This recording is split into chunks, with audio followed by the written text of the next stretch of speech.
Do you remember? Welcome, my blondie friends, to another episode of the Top 10 Favorite and from what I believe are the best performances by some of the greatest actresses in all of cinema. Story of my life. I always get the fuzzy end of the lollipop. Yes, I'm starting from 10 and then voluptuously serenading you all the way up to number 1. Not really, but yes, the consistency remains. I have seen every film attainable of every artist here, so every list comes from indulgent, sophisticated, sexy, and a lovely accuracy. Here we are, Mr. President, with a new and magical episode on one of the most iconic screen legends and sensational pop culture icons that ever existed. You know her as the platinum blonde bombshell of all, Marilyn Monroe. She is, however, authentically and purely Norma Jean Mortensen, born on this day, June 1st, 1926. That's right, celebrating her 99th birthday today. Isn't that beautiful?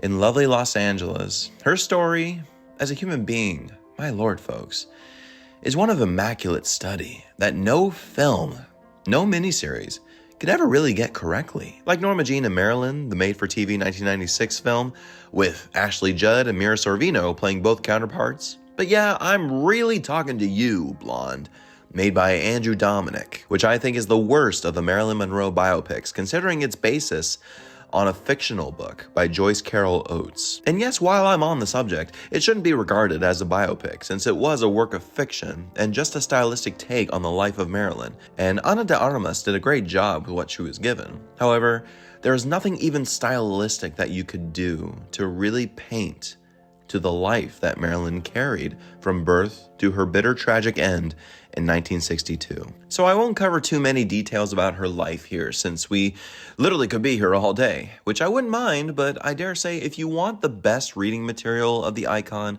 I highly recommend the certain narratives I have read entitled My Story, which is written by Marilyn herself with a little help from the great Ben Hecht, which was published years after her death and was written by Marilyn during her height of fame. I also do recommend Some Kind of Mirror, Creating Marilyn Monroe, which is another insightful take on the positive influence and dissection of Marilyn, the person, whereas all throughout Marilyn's career, she has always been scoffed at, laughed at, gawked at, seduced, always and forever will be looked at as a sex symbol that is Marilyn Monroe.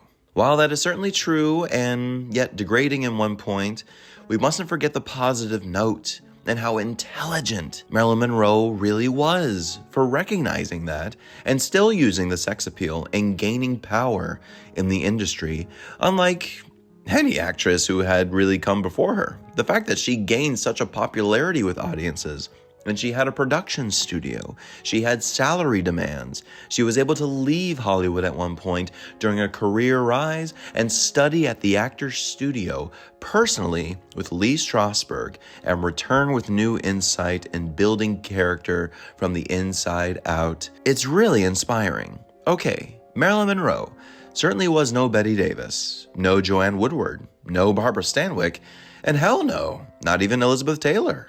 She would hardly, next to never, be really taken seriously as an actor.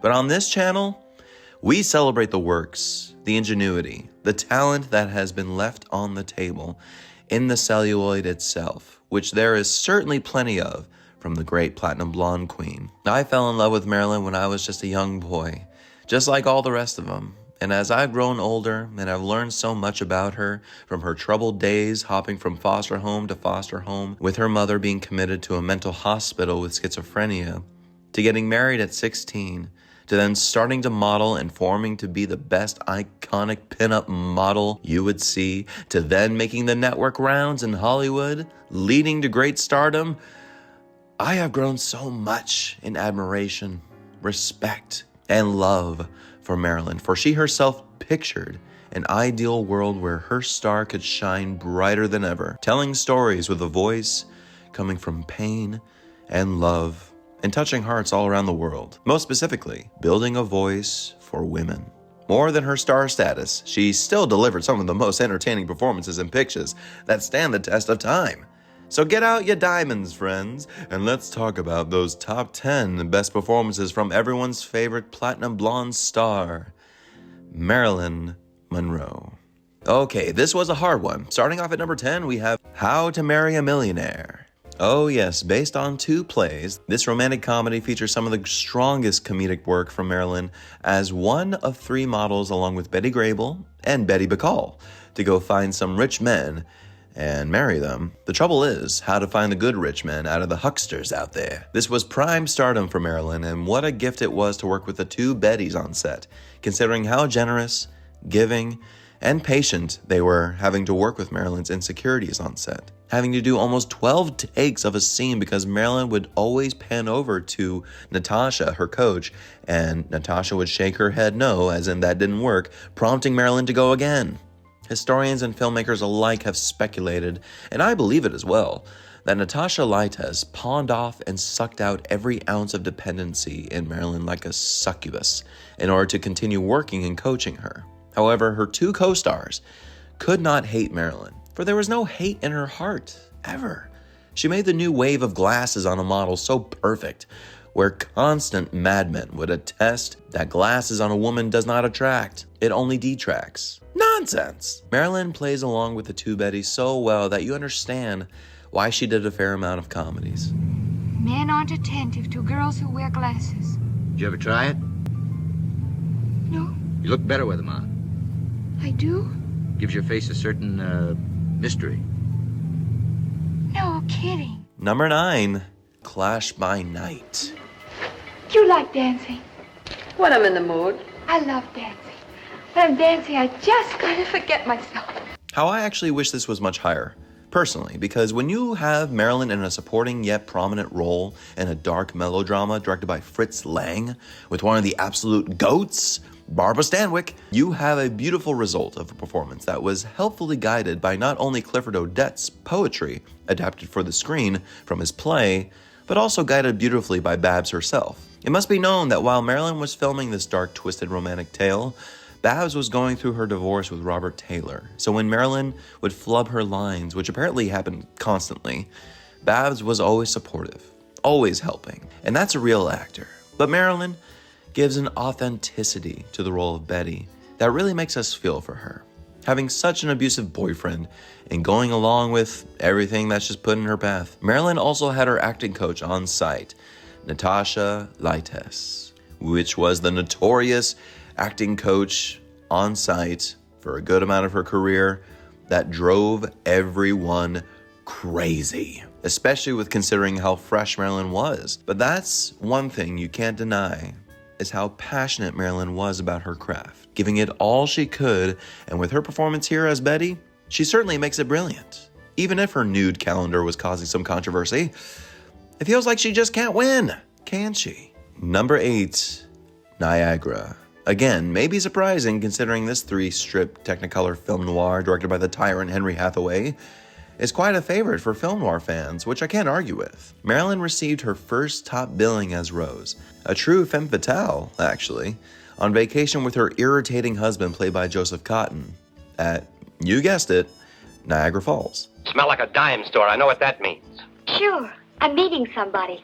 Just anybody handy, as long as he's a man. It's pretty obvious that Rose has another lover and tries to stage the perfect murder of her husband, but pretty soon fears for her own life and may need the help of another woman on vacation with her husband in Niagara Falls, played by Jean Peters. I can't reveal any more than that if you haven't seen it, but this is always a must for Marilyn fans. As critics have said at the time of its release, and in these current times, she is just utterly magnetic and dazzling to watch. She and Technicolor go together like rubies on slippers.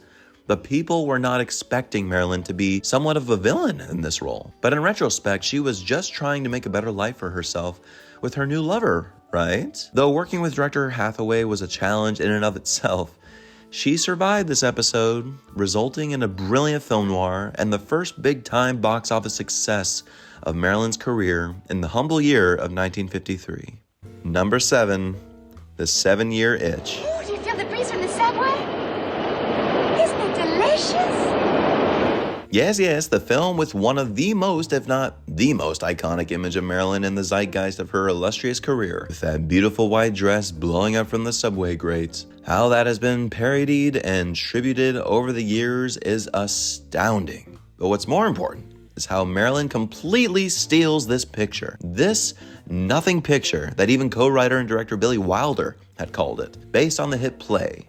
Marilyn is the mysterious and captivating girl living upstairs from loyal family man Richard Sherman. No, not Mary Poppins Richard Sherman, but Tommy Ewell. And like every ridiculous man, he daydreams about committing adultery, specifically with his newfound crush, played by Marilyn. Here's the thing, folks. I've never personally been a fan of this film because of its satiristic yet wet dream for men. However, you can surely bet that Marilyn gives it every ounce of a heart, even though it required 40 plus takes for each scene, of course. The constant action of tardiness and forgetting her lines was never going to end for Marilyn. But once she's on screen, your eyes are glued. And each scene that she has with Tom, it just sucks you right in. It's a quintessential film that again showcases Marilyn and her strength in comedy that has held up for a long, long time. Because of the controversy and racy dialogue, the script was trimmed down. And because Marilyn's husband, Joe DiMaggio, was super mad about the public media circus on her skirt shot, that marriage between she and DiMaggio was indeed kaput. But what hasn't ended is Marilyn's iconic smile and comedic chops all throughout this film, which earned Marilyn a BAFTA nomination for Best Foreign Actress. Air conditioning, champagne and potato chips. It's just a wonderful party. Number 6, The Asphalt Jungle. This might be rigorously surprising for every viewer, but my dear classic film-loving friends, I dare say, take another look at Marilyn's simple yet captivating performance here as Angela, Louis Calhern's precious little gem of a girlfriend, who is very keen of the heist his character is part of. Once again, this is not a placement of the film itself in Monroe's career, but rather her actual performance in the film. As amazing as John Huston's film noir subgenre film Glee classic is, making it the first time Huston and Monroe would work together, it was obviously no easy feat casting Monroe, even in this small supporting role, considering Huston was not really a fan of her screen test. According to TCM's Eddie Muller, Huston was forced to give Monroe another screen test, and Huston finally agreed, considering Marilyn was one of the few actresses who could make an entrance by walking out of the room. That's my John Huston impression. With the final scene with the cops storming Calhern's apartment and Marilyn being pressured to give up the truth or else facing jail time, that scene proves once and for all in that silent and so sincere moment, Marilyn was destined to be an actor. She always rated her performance as Angela here as one of her own favorite and finest performance she ever gave in film. Number 5, Gentlemen Prefer Blondes. A kiss on the hand may be quite continental, but diamonds are a girl's best friend. Yes, the famous film that features Marilyn with honestly her most iconic cinemascopic musical number of Diamonds Are a Girl's Best Friend, with her dazzling dress, and has been recreated for many, many, many different homages. Thank you, Madonna. Based on the stage musical and novel of the same name, this was originally going to be a project for Carol Channing, who had been doing the show on Broadway. But when Fox bought the rights, this was going straight to Betty Grable and Ginger Rogers. And if Grable said no, Judy Holliday. But the studio agreed once Niagara released. They thought Marilyn's growing star power would bring more people in. And right they were. However, they would only pay her $500 a frickin' week for being a co-lead, whereas Jane Russell, her co-star, would receive $200,000 for her role. Luckily, that didn't stop Jane and Marilyn from becoming good friends on set.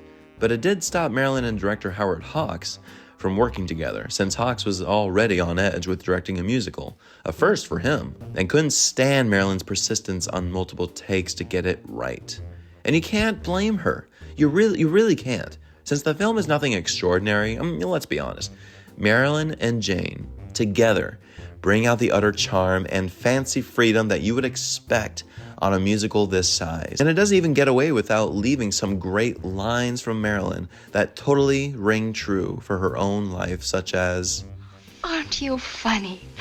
Don't you know that a man being rich is like a girl being pretty? You might not marry a girl just because she's pretty, but my goodness, doesn't it help? crazy. Gentlemen Prefer Blondes is one of the great examples in how much of a damn great performer Marilyn was, with her own singing, her own magic at work, that many hold dear to their heart to this day. Number 4, Some Like It Hot. I wanna be loved by you, just you, nobody else but you. Badoop-be-doop. Yes, the first picture I ever saw of Marilyn, and I think is fairly common for most audiences discovering classic films, being the first film they would ever see of Marilyn's work. And boy, I wouldn't have it any other way. If you were to ever start a Marilyn Monroe marathon of seeing any of her work for the first time, I mean, this is a great start. Hailed as one of the greatest comedies of all time, the golden attachment to the picture is honestly Marilyn. We can praise Billy Wilder and Diamond's revamp of the script based on the original French picture. We can praise the dynamite chemistry and work of Jack Lemmon and Tony Curtis all day long, but it's Marilyn that just blows you away. I don't want you to think I'm a drinker. I can stop anytime I want to, only I don't want to, especially when I'm blue. Marilyn didn't want the role originally because she thought it was just another dumb blonde role, but her third husband, Arthur Miller, urged her to take it, since she would also get 10% of the gross. No brainer, and everyone still urged Wilder not to cast her considering how freaking difficult she was, but Wilder knew he had to have her. She was too gorgeous, too captivating to not cast as Sugar Cane, the lead singer of the Society Syncopators, an all-female band where Marilyn learned to play the ukulele. God, it really does rattle your brain thinking about all the 50-plus takes Wilder had to do for Marilyn on simple lines like, Just a minute. It's me, Sugar. it drove Wilder freaking crazy. Wilder taking sleeping pills in order to go to sleep at night. The studio had Mitzi Gaynor on standby just in case Marilyn got mysteriously hurt somehow and couldn't do the picture anymore, but she stayed strong. Sometimes you just have to throw on a crown and remind them who they're dealing with, as Marilyn had said, costing the studio almost $500,000 over budget with the scheduling delays. But honest to God, you never want to reimagine the film without her. The scenes between she and Jack Lemmon work hysterically. Even the scenes between she and Tony Curtis are fun.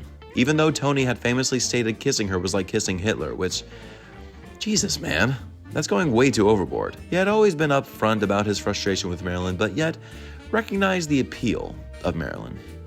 She was a pain in the ass and difficult to work with. Marilyn, there's no question about Marilyn's genius.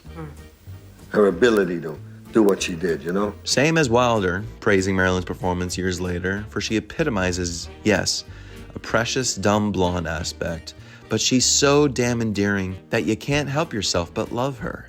She earned the Golden Globe for Best Actress for this film, and it certainly gave her more recognition as a comedic actress moving forward. Yes, she gave you hell, Wilder, but hey. Well, nobody's perfect. Number 3, Bus Stop.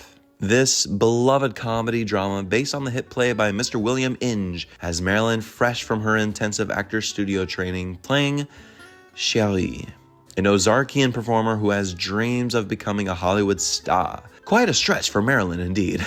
However, Marilyn nails the innocence and naivete of Cherie that Marilyn herself inhabited.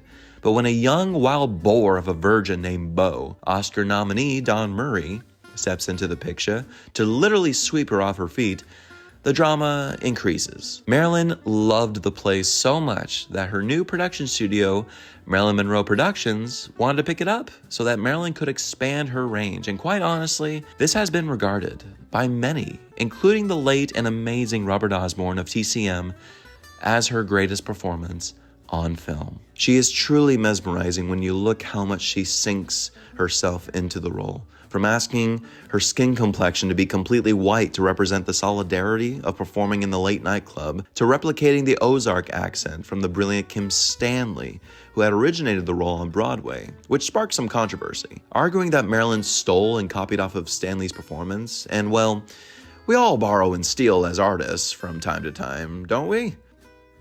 Yes, that's my suitcase. Nevertheless, Marilyn gives her all with the help of her brand new coach, Paula Strasberg, causing some filming delays, of course, and the generosity of director Joshua Logan, who had regarded Marilyn as one of the greatest actresses he had ever worked with, even through all her tardiness, tantrums, and tantalizing meticulousness. It's easy for someone to criticize Marilyn's performance in this film particularly because they say thematically it just doesn't gel well, like everyone seems to be in a different movie completely. But honestly, Marilyn showcases the best range out of everybody here. She knew what story this was. So Bus Stop may not be everyone's favorite, but critically and for some viewers, it showcases Marilyn truly exercising her newly trained versatility with such openness, really bringing something gripping and hysterical at the same time, earning her only a Golden Globe nomination for Best Actress, but in my opinion, really deserved more accolades. Number 2, Don't Bother to Knock. Remember Philip? Yeah. What did he look like? Now think back. He had brown eyes, shiny black hair. Oh, sister, this was incredibly difficult. Yes, quite honestly, this and number 3 kind of rival the number 1 spot. I mean, they really do, because Marilyn's big breakout leading role is to absolutely die for here, which you think some people are. Based on the novel Mischief, this features Richard Widmark as an airline pilot getting the hots for a beautiful babysitter in the hotel, Nell, played by Marilyn. But come to find out, Nell may be a little off-kilter. This is Marilyn in personally the best display of creepiness, eeriness, since the legends have been toyed around from every single critic known to man, and how wild and quote-unquote bad Marilyn was as an actress. When you watch Marilyn in this film, she commands the screen as her own lover and never lets you get away. We're all completely familiar with that memeable scene as she is taken aback by Bunny, the little girl she's babysitting, and she lets out. You turn over and go to sleep. Don't utter one sound. Then we'll all live happily ever after. You and Josephine and me. Is that a bargain? Yes, ma'am. For a sex symbol at this point, this should have been the greatest opportunity of more challenging and terrifying roles. Because of the time and treatment of Marilyn Monroe's career, the respect went by the wayside, with this film receiving mixed reviews, mostly due to its plot, and most critics were pleased with Marilyn's performance here. Just pleased. Where in my opinion, her performance should ultimately be remembered through and through. For Marilyn took that first leading moment for herself from her soul. Okay, classic film lovers, here are some audible mentions before we get to our number 1. All About Eve. Oh yeah. Fasten your seatbelt. This is gonna be a bumpy placement considering how tiny Marilyn's walk-on role is here. But we all certainly saw the upcoming stardom from Norma Jean. Even the cast, even Miss Davis, saw that this little girl, quote-unquote, was going to be something irritatingly huge, especially when it took Marilyn 11 takes for her scene in the lobby with George Sanders, Betty, all of them. You remember Miss Caswell? I do not. How do you do? We've never met. Maybe that's why. Miss Caswell is an actress, a graduate of the Copacabana School of Dramatic Art. Davis apparently barked at her, leaving Marilyn to vomit. No joke, you can't make that up. It was indeed against producer Daryl Zanuck's better judgment to cast her, since he said she was better suited for comedy, but we all have to spread our wings somehow in different genres, yes, and it's always lovely to see her pop up in these scenes. Monkey Business, or rather Howard Hawks' Monkey Business, which is as silly gets, folks, with Dr. Cary Grant trying his own concoction of an elixir of youth he develops, only he doesn't know it had been fiddled with by his chimp, Esther. So Grant is bouncing off the walls in youth and taking his secretary Lois out on the town like a wild man, Lois being played, of course, by Marilyn. Hawks himself wasn't a fan of the final product, but it certainly gave him the impetus in wanting to work with Marilyn again and again. And quite frankly, all the scenes with she and Carrie are quite fun, and the best thing about it, next to Ginger Rogers as Carrie's wife. Being fourth billed here, you could tell Marilyn was on the rise. There's no business like show business. By far, one of the better musical comedies Marilyn appeared in, who was only brought onto the picture to increase the film's box office potential, which absolutely worked. She was actually on suspension from her contract with Fox for refusing the lead role in the Broadway show, The Girl in the Pink Tights. But when she got back from her little honeymoon with husband Joe DiMaggio, she was offered this role, which didn't bother co-star Ethel Merman, not at all. Lie. But Marilyn agreed to do this film as long as she got the 7-year itch after this picture wrapped, as well as a pay increase of $3,000 a week, which came true for her. That's right, you tell him, Marilyn. There are certainly a good amount of great scenes between she and love interest Donald O'Connor, even though she thought he was not up to snuff for her. But they stand out, especially with her preferred wardrobe done by Travilla. However, she was still not taken seriously and lightly crucified by critics, and practically crucified within her own character all throughout this film, telling her that she's not a real actress, for crying out loud. I've been working on a scene from the cherry orchard. That cherry orchard. Vicky, let's save the acting as a surprise for him for later, much later. Right now, Mr. Harris wants a singer, a hot singer. I mean, look at her heat wave number. But hey, that never stopped her from being amazing to watch. Oh, there's no business like show business. River of No Return, quoted by Marilyn herself that it was her worst film. For in her own words, was a Z-grade cowboy movie in which the acting finished second to the scenery and the cinemascope process. Which, hey, I can't really argue with that. And while there are things in the Otto Preminger narrative that could have been done so much better, I still admire the overall performance from Marilyn and the genuine chemistry she has with Robert Mitchum, who was always a good friend and advocate for her, having known her for a while in friendship before they worked together here. You can imagine the tyrannical rage from Preminger against Marilyn after she absolutely refused to let Natasha, her coach, off the set. Marilyn was indeed that whipping girl for Preminger here, but it's lovely to see so many people still show love and support for Marilyn through the heavy terrain in Canada where they shot it. Some folks even call it one of their favorite westerns, which, hey, who am I to judge? The Prince and the Showgirl.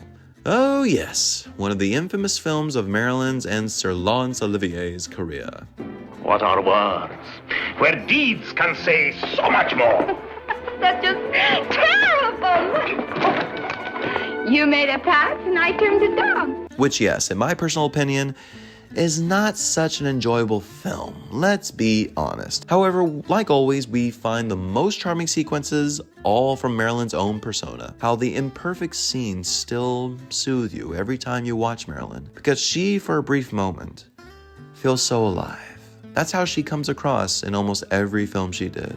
But it's really visible here. Produced by Marilyn's production company, it came with the added bonus of Sir Larry directing it and starring as Prince Charles, having played the role in the play it's based on with his wife Vivian Leigh. Larry and Marilyn certainly had some feuds. Let's put it lightly. You think Sir Laurence Olivier was going to put up with Marilyn's antics and tardiness and inefficient line readings? Well, yes, unfortunately. And it certainly didn't help the picture with Larry losing his temper quite a bit, referring to Marilyn as a witch with a capital B. It has said the making of this film aged him by 15 years. However, yes, when you watch the final product, you can't help but be hooked. The drama of the making was certainly dramatized even more in the Oscar-nominated film My Week with Marilyn, with Michelle Williams and Kenneth Branagh portraying Marilyn and Sir Larry, respectively, and quite well. Marilyn does not give her absolute best here, even though London thought she did amazing, resulting in a BAFTA nomination for Best Foreign Actress. However, you always could see the ability, the effort, and care that she took so seriously. It just took a little more nurturing and love, which she still had plenty of in her spirit. Number 1, The Misfits. Now, the trouble is I always end up back where I started. Never had anybody much. Here I am. Well, you had your mother, didn't you? Yes, my friends, I couldn't deny it. Her performance as Rosalind Tabor is the one that hits the hardest in retrospect. Knowing just what Marilyn went through in making this picture, resulting in it being her very last completed film performance ever. It had all the ingredients in potentially boosting Marilyn with awards consideration. I sincerely believe that. Based on the short story by the great Arthur Miller, Marilyn's third husband at the time, who would go on and do the screenplay, they had the legendary John Huston directing, acting alongside other legends, Clark Gable, Monty Clift, Thelma Ritter, and Eli Wallach, fellow Actor Studio student. But as you all most likely know, the production fell apart. But not more than Marilyn's marriage with Miller, who kept changing the script and made the character more of Marilyn rather than Rosalind, if that makes sense. As if Marilyn couldn't handle playing the deep and intelligent psyche of Rosalind, which is more than insulting, on top of Miller having an affair with the on-set photographer Inga Morath, whom Miller later married, thus increasing Marilyn's stress and barbiturate intake. After shooting so long in the Reno desert during this kerfuffle, Marilyn had to be hospitalized for exhaustion, and the studio used Marilyn's issues as the scapegoat to shut down production for 2 weeks to hide the fact that director John Huston had owed close to $50,000 in gambling debt. Huston used Marilyn to cover his issue, which you wonder why Marilyn could feel defeated. However, with all that said, she still turns in a performance that is true to form, that is endearing and intelligent, mature in nature. Because for the first time, we are seeing Marilyn playing a retired performer who we don't see perform. We see her being looked at and adored constantly. I mean, that's just a given. That's never going to end. But we see her with the stars in her eyes, ever so presently and visibly. Not of fame, but of freedom, a place in the world, which is what all these characters are fighting for, a place in this new age, but they sadly don't belong, hence why they are the Misfits. Marilyn has so many great moments in this, and even though I hate the way Huston shot this climactic scene, and we don't see her up close, you can get a glimpse of more of the power Marilyn possessed.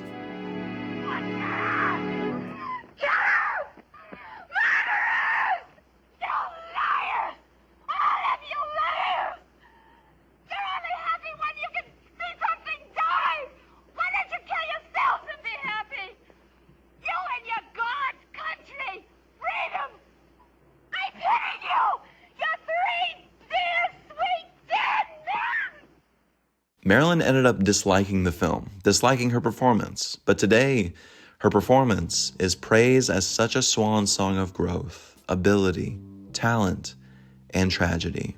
It's breathtaking to see that last shot and scene of both she and Gable driving out, and they look at the stars, not knowing that that is where they both will be going once the picture ends, up in the stars. How do you find your way back in the dark? Just head for that big star straight on. The highway's under it. It'll take us right home.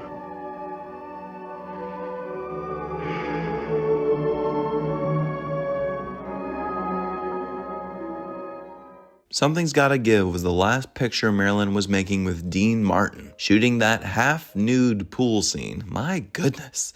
And Marilyn's own idea to be half-nude, to up the ratings. But with all her absences, her tardiness, going overboard with her sincere illnesses, she was fired from the picture. 1 day later, she was gone. A reported overdose on barbiturates. Her death had also sparked massive debate if she was murdered, actually, on top of an intentional suicide. Those rumors have always been circulating, even to this day. And if you ask for my opinion, I would say it was a compound effect of abuse, linking to an accidental overdose. I think you're the saddest girl I ever met. The first man ever said that. I'm usually told how happy I am. Marilyn, like Monty Clift, her dear co-star, was in pain, but they didn't want to leave this world too soon. Sure, they would want to go out on their own terms, but they would want to finish out stronger rather than defeated. And in retrospect, you can't say Marilyn was ultimately defeated. We all still talk about her, still rave about her. Then we'll come to that unfortunate sigh when we remember her tragic death at only 36. But a real legend lives on with all the positive love and smiles that generate in our hearts. How men, women, non-binary people, everyone love Marilyn Monroe. We love the history, the joy she exudes, the fashion, the colors, the glam, the symbol of sex. But for real lovers and film lovers, the symbol of a rising star. How much she truly cared for this industry. How much she really wanted to be a real actress. And I say with the work she left behind, that is more work done than what most sex symbols can really accomplish these days. In quality and in quantity. The affairs, the marriages are aplenty, yes, with the JFK fiasco, but also the miscarriages, never having a child of her own. All the drama on her is in excess in the world. And I'm here to say, Marilyn Monroe, the actor, stands tall and strong in pop culture as such a major influence for women. As explained in another great book by Michelle Morgan, The Girl, Marilyn Monroe, The 7-Year Itch, and the Birth of an Unlikely Feminist, for Marilyn to accept that she had problems and to realize that in spite of them, she was able to accomplish everything she did, was in itself empowering. Love her or hate her, she has cemented a place for Hollywood to build and learn from. I think Marilyn concluded it best with such a heartfelt and open statement of, I'm selfish, impatient, and a little insecure. I make mistakes and I'm out of control and at times hard to handle. But if you can't handle me at my worst, then you sure as hell don't deserve me at my best. And I don't think the world did deserve you, Norma Jean. You were too good for it. Like Sir Elton John had said, you certainly lived your life like a candle in the wind. Whew, that's enough blubbering for today, my friends. Tell me, do you agree with my picks? What are your favorite performances of Norma Jean? Please share in those comments below. Oh, please share. If you like this, please click like, subscribe, and if you can, hop on the Patreon channel for polls and first priority access. I'll be your best friend forever. Thank you all so much for watching, and yes, choose love, my friends. Good night.